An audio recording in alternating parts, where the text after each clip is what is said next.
tena ndugu yangu, wewe uliyerudi nyuma, umeachana na huduma ya Mungu wewe, na kujihusisha na mambo ya dunia. Shetani amekubeba vibaya wewe, na dunia imekubeba vibaya. Rudi kwa Yesu, bado muda upo.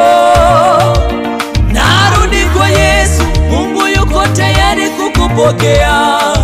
Rudi kwa Yesu, hebu acha ukatili, rudi kwa Yesu.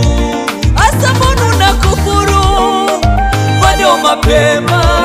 Hebu acha ukatili, rudi kwa Yesu.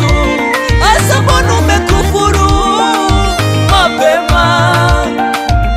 Umesahau ya kwamba Mungu amekutoa mbali kule mavumbini, jararani, amekutoa barabarani.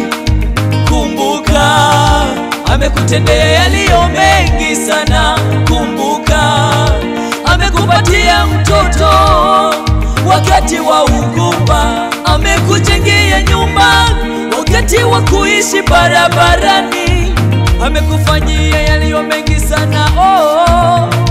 Lakini hayo yote umeyasahau, umeanza kujihusisha na mambo ya dunia.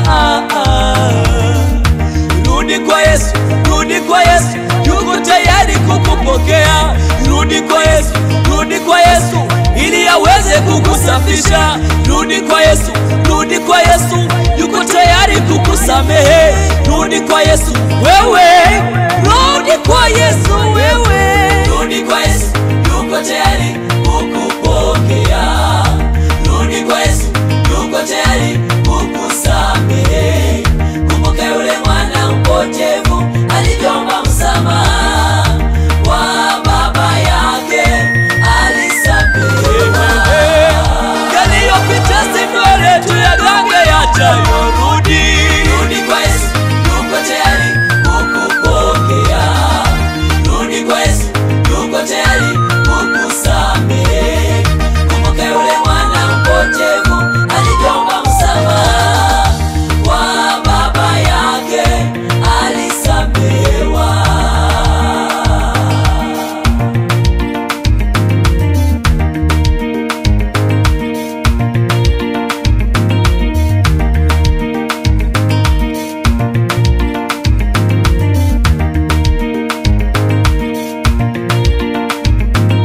Ndio kusemwa umesemwa, lakini mbona hujapungua mwili? Mvua ya maneno imekuwa ni nyingi kwako, majiwe ya vikwazo yamekuwa ni mengi. Lakini nakusihi, rudi kwa Yesu, usimuache Yesu, maana ndo kila kitu.